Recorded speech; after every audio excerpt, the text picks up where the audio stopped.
अभी तक मैंने आपको बताया है कि कैसे झूठ बोल करके मुझे मेरा पहला काम मिला एज एन असिस्टेंट डायरेक्टर, कि मैं पिछले 2 साल से एज एन असिस्टेंट डायरेक्टर काम कर रहा हूं।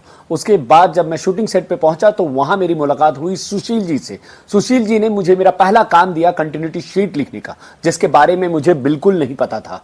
मैं वो कंटिन्यूटी शीट लिखने की एक्टिंग कर ही रहा था, तभी पीछे से आकर सुशील जी ने पैकअप के बाद मेरा कंटिन्यूटी शीट देखा और पूछा, ये क्या लिखा है? मैं तो एकदम डर ही गया। मतलब मुझे समझ नहीं आ रहा था कि सुशील सर को अब क्या बोलूं, क्योंकि जेन्युइनली मुझे कुछ पता ही नहीं था। और उस समय उस कंटिन्यूटी शीट में जो भी लिखा था मैंने, वो सब मैंने उसी दिन सीखा था और उनसे ही सीखा था, और वो उनको मैं बता नहीं सकता था, क्योंकि अगर मैं बताता तो मेरी नौकरी चली जाती।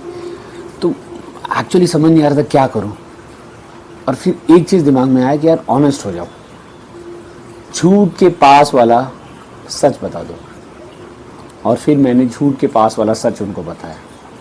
मैंने उनको कहा, सर हम 2 साल से काम तो कर रहे हैं, जो कि झूठ था, लेकिन सर हमको उतना अच्छा से आता नहीं है, जो कि सच था।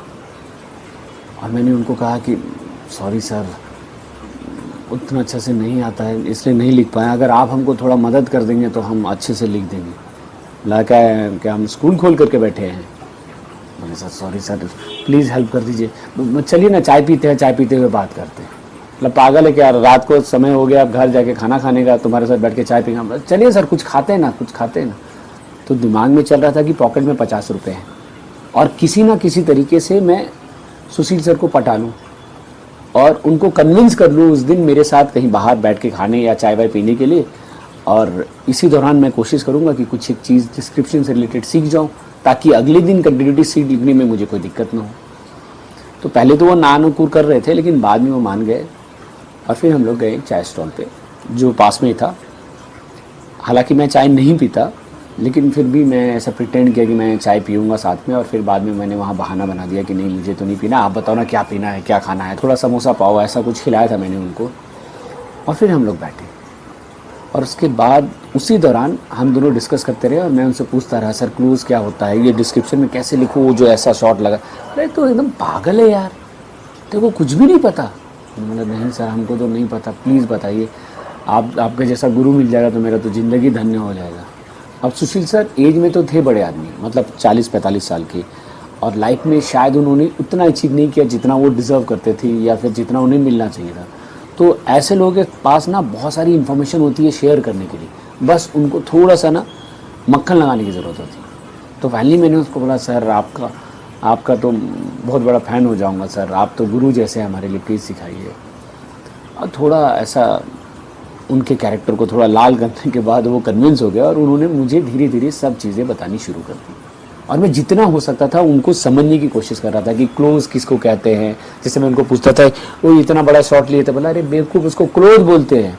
और वो सबको जो एक साथ खड़ा, अरे उसको मास्टर बोलते हैं, अगर ऐसा कुछ सीन हुआ तो लिख दो कि master is shot from here to there. और ऐसी छोटी छोटी चीज़ें वो मुझे सिखाए जा रहे थे और मैं ये सब चीज़ें जो इनवॉइस था ना जिसमें मेरे को कन्विंस मिला था, उसके साथ एक पेपर मिलता है इंडस्ट्री में जिसको इनवॉइस शीट बोलते हैं, मैं उसके पीछे लिखता जा रहा था। और इस तरह से उस दिन मैंने बहुत कुछ सीख लिया। हालांकि कन्वेंस से मुझे बामुश्किल 3-4 रुपये बचे थे जो कि मेरे भाड़े के होने वाले थे, क्योंकि मेरे पास भाड़े के भी पैसे नहीं थे। जैसा कि मैंने आपको बताया था कि इस दिन मेरा पर्स मैं घर में ही भूल गया था, तो मैं बिना पैसे के था, तो मैं बस वो 4-5 रुपये बचा पाया था और जितना हुआ उतना मैंने सुशील सर पे खर्च कर दिया।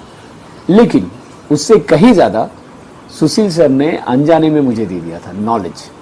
तो कुल मिलाकर के मेरा पहला दिन इंडस्ट्री का बहुत ही एडवेंचरस रहा। अपने पहले दिन के शूट के एक्साइटमेंट को समेटा हुआ मैं घर की तरफ जा रहा था।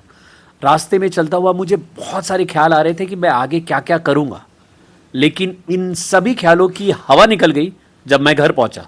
इसके आगे क्या हुआ उसके बारे में मैं बताऊंगा अपने अगले एपिसोड में। अगर आपको मेरा ये वीडियो पसंद आ रहा है तो प्लीज लाइक कीजिए, सब्सक्राइब कीजिए चैनल को और शेयर कीजिए ज्यादा से ज्यादा लोगों से, ताकि पर्दे से उनकी दूरी कम हो सके। अब अपने सपने को पूरा करने के मिशन में जुट जाइए और इस मिशन में आपकी मदद करने के लिए मैं अपना अगला एपिसोड लेकर के आऊंगा अगले शुक्रवार को 5:54 पर। तब तक के लिए keep trying hard until you succeed.